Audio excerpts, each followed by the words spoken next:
രാജ്യം റിപ്പബ്ലിക് ദിനാഘോഷത്തിനായി ഒരുങ്ങിക്കൊണ്ടിരിക്കുകയാണ്. അതേസമയം തന്നെ അതിർത്തിയിൽ സുരക്ഷ ഉയർത്തിയിട്ടുമുണ്ട്. അതീവ ജാഗ്രതയിലാണ് അതിർത്തികൾ. അപ്പോഴും ചില ആശങ്കയുണർത്തുന്ന വാർത്തകൾ വരുന്നു അതിർത്തി മേഖലയിൽ നിന്നും. ജമ്മു കാശ്മീരിലെ നിയന്ത്രണ രേഖയ്ക്ക് സമീപം പാകിസ്ഥാന്റെ ഡ്രോൺ നീക്കങ്ങൾ നടക്കുന്നു. ഇന്ത്യൻ സൈന്യം അത് തകർത്തു എന്ന വിവരങ്ങളാണ് വരുന്നത്. അതേസമയം തന്നെ മേഖലയിൽ നിരീക്ഷണം കൂടുതൽ ശക്തമാക്കിയിട്ടുമുണ്ട്.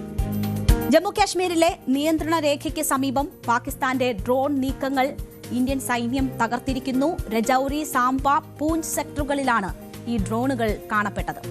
രജൌരി ജില്ലയിലെ നൌഷേര സെക്ടറിൽ അതിർത്തി കടന്നെത്തിയ പാക് ഡ്രോണിന് നേരെ സൈന്യം വെടിയുതിർത്തു. ഇന്ന് മാത്രം 5 ഡ്രോൺ നുഴഞ്ഞുകയറ്റ ശ്രമങ്ങളാണ് റിപ്പോർട്ട് ചെയ്തിരിക്കുന്നത്. ഞായറാഴ്ച വൈകുന്നേരം 6:35 നൌഷേര സെക്ടറിലെ ഗനിയ, കൽസിയാൻ ഗ്രാമങ്ങളിലെ മുകളിലാണ് ആദ്യ ഡ്രോൺ ശ്രദ്ധയിൽപ്പെടുന്നത്. ഉടൻ തന്നെ സൈന്യം മെഷീൻ ഗണ്ണുകൾ ഉപയോഗിച്ച് വെടിയുതിർത്തു. ഇതോടെ ഡ്രോൺ പാക് അതിർത്തിയിലേക്ക് തന്നെ തിരിച്ചുപോയി. രജൌരിയിലെ തന്നെ ഖബ്ബർ ഗ്രാമത്തിലും സാംബയിലെ രാംഗഡ് സെക്ടറിലും പൂഞ്ചിലെ മാങ്കോഡ് സെക്ടറിലും ഡ്രോണുകൾ പ്രത്യക്ഷപ്പെട്ടു. ആയുധങ്ങൾ നിക്ഷേപിച്ചിട്ടുണ്ടോ എന്നറിയാൻ സൈന്യം മേഖലയിൽ വ്യാപകമായി തെരച്ചിൽ നടത്തിവരികയാണ്. ഇന്ത്യയിലേക്ക് അനധികൃതമായി ആയുധങ്ങൾ കടത്തുന്നതിന് പാകിസ്ഥാൻ ഡ്രോണുകൾ ഉപയോഗിക്കുന്നതായി നേരത്തെ കണ്ടെത്തിയിട്ടുണ്ട്. കഴിഞ്ഞ ദിവസം സാംബ സെക്ടറിൽ പാക് ഡ്രോൺ വർഷിച്ച ആയുധശേഖരം സുരക്ഷാസേന കണ്ടെത്തിയിരുന്നു. സാംബ ജില്ലയിലെ അന്താരാഷ്ട്ര അതിർത്തിക്കടുത്തുള്ള ഖഡ്വാളിലെ പലൂര ഗ്രാമത്തിൽ നിന്ന് പാകിസ്ഥാനിൽ നിന്ന് ഡ്രോൺ ഉപയോഗിച്ച് വർഷിച്ച ഒരു ആയുധശേഖരം സുരക്ഷാസേന കണ്ടെടുത്തിരുന്നു. 2 പിസ്റ്റളുകൾ, 3 മാഗസിനുകൾ, 16 റൗണ്ടുകൾ, ഒരു ഗ്രനേഡ് എന്നിവ കണ്ടെടുത്തതായി ഉദ്യോഗസ്ഥർ പറയുന്നു. കഴിഞ്ഞ വർഷം നടന്ന ഓപ്പറേഷൻ സിന്ദൂർ വഴി പാകിസ്ഥാന്റെ നിരവധി ഡ്രോണുകൾ ഇന്ത്യ വെടിവെച്ചിട്ടിരുന്നു.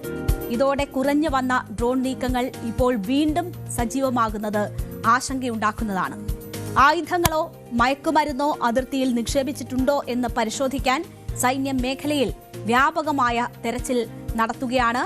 ആർട്ടിഫിഷ്യൽ ഇന്റലിജൻസ് അധിഷ്ഠിതമായ നിരീക്ഷണ സംവിധാനങ്ങളും ആധുനിക ഡ്രോൺ വിരുദ്ധ സാങ്കേതിക വിദ്യയും ഉപയോഗിച്ചുകൊണ്ടാണ് ഇന്ത്യ ഇപ്പോൾ ഈ അതിർത്തി മേഖലകൾ കാത്തുവരുന്നത്. അവിടെ നിരീക്ഷണം ശക്തമാക്കിയിരിക്കുന്നത്.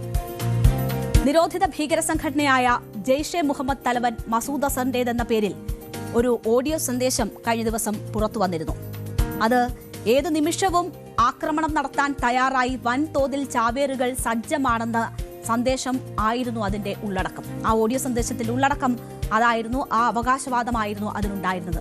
തങ്ങളുടെ ലക്ഷ്യത്തിനു വേണ്ടി രക്തസാക്ഷിത്വം വരിക്കാൻ തയ്യാറായി അനേകം പേരുണ്ട് എന്നത് ആ ഓഡിയോ സന്ദേശത്തിൽ പറയുന്നുണ്ടായിരുന്നു.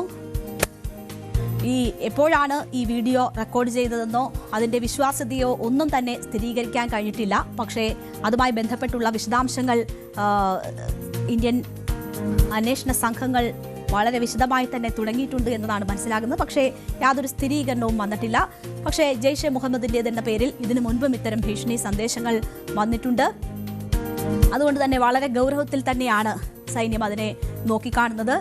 ജമ്മുവിലെ പഹൽഗാമിൽ 26 പേരുടെ മരണത്തിനിടയാക്കിയ ആക്രമണത്തിന് മറുപടിയായി പാകിസ്ഥാനിലെ ബഹാവൽപൂരിലെ ജെയ്ഷെ മുഹമ്മദ് ആസ്ഥാനം ഉൾപ്പെടെയുള്ള സ്ഥലങ്ങളിൽ ഇന്ത്യൻ സൈന്യം ആക്രമണം നടത്തിയിരുന്നു. ഓപ്പറേഷൻ സിന്ദൂറിന്റെ ഭാഗമായി നടത്തിയ ആ ആക്രമണങ്ങളിൽ വലിയ നാശനഷ്ടമാണ് ജെയ്ഷെ മുഹമ്മദിന് നേരിട്ടത്. ഇന്ത്യൻ ആക്രമണത്തിൽ അസറിന്റെ അടുത്ത ബന്ധുക്കൾ കൊല്ലപ്പെട്ടിരുന്നു.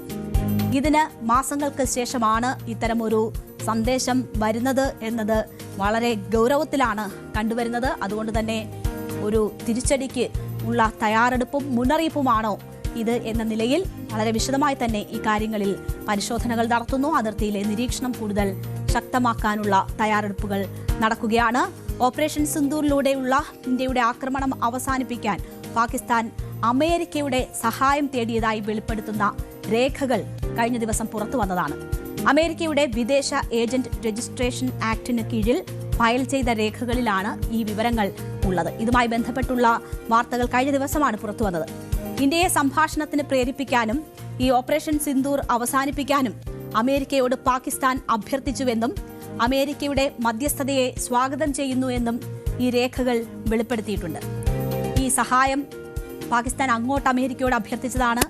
ട്രംപ് ഇക്കാര്യങ്ങൾ ആവർത്തിച്ച് പറഞ്ഞിട്ടുണ്ട്. പാകിസ്ഥാന്റെ തന്നെ നേതാക്കൾ അക്കാര്യങ്ങൾ സ്ഥിരീകരിച്ചതാണ്. അമേരിക്കൻ സഹായം തേടിയിട്ടുണ്ട് എന്നത് അതിന്റെ രേഖകളാണ് ഇപ്പോൾ പുറത്തു വന്നത്. സഹായത്തിന് പ്രതിഫലമായി കൂടുതൽ നിക്ഷേപങ്ങൾക്കുള്ള അവസരങ്ങളും പ്രത്യേക പ്രവേശനവും നിർണായക ധാതുക്കളും പാകിസ്ഥാൻ അമേരിക്കയ്ക്ക് വാഗ്ദാനം ചെയ്തെന്നും ഈ രേഖകളിൽ പറയുന്നുണ്ടായിരുന്നു. അപ്പോൾ ഓപ്പറേഷൻ സിന്ദൂറിന്റെ സമയത്ത് പാകിസ്ഥാൻ കടന്നുപോയ സാഹചര്യം എന്താണ് എന്നത് വെളിപ്പെടുത്തുന്നതാണ് ആ രേഖകൾ. ആ യാഥാർത്ഥ്യം മുന്നിൽ നിൽക്കുകയാണ് ഇത്തരമൊരു നീക്കം അതിർത്തിയിൽ നടക്കുന്നത്. അവിടെ ഡ്രോണുകൾ തുടരെ വന്നുകൊണ്ടിരിക്കുന്നത്, മറ്റ് ഭീഷണി സന്ദേശങ്ങളൊക്കെ വരുന്നത്. പാക് പിന്തുണയുള്ള ഭീകരവാദ സംഘടനകൾ ഇത്തരം ശ്രമങ്ങൾ തുടരും എന്നത് ഇന്ത്യ തന്നെ ഇന്ത്യയുടെ ബോധ്യത്തിലുള്ള കാര്യം തന്നെയാണ്. അതിന് ശക്തമായി പ്രതികരിക്കാൻ അറിയാമെന്ന് ഇന്ത്യ ഓപ്പറേഷൻ സിന്ദൂറിലൂടെ കാണിച്ചു കൊടുത്തതുമാണ്. ഇനി ഒരു ഭീകര പ്രവർത്തനം ഉണ്ടായാൽ അതൊരു യുദ്ധപ്രഖ്യാപനമായി കരുതും എന്നത് ഇന്ത്യ വ്യക്തമാക്കിയിട്ടുള്ളതാണ്. വിനാശകാലെ വിപരീത ബുദ്ധി എന്ന് പറയും പോലെയാകും ഇന്ത്യയോട് ഇനി കളിക്കാൻ പാകിസ്ഥാൻ നോക്കുന്നത്. കൂടുതൽ വാർത്തകൾക്ക് news 18 Keralam YouTube channel subscribe ചെയ്യുക.